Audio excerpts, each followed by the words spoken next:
Hello mister Mukesh ji.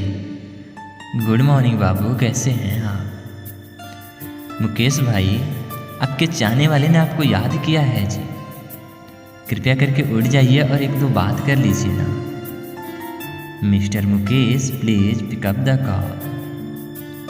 आपके जान का कॉल आ रहा है मुकेश जी, कृपया उठ के बात कर लीजिए ना। मिस्टर मुकेश बाबू, उठ जा भाई।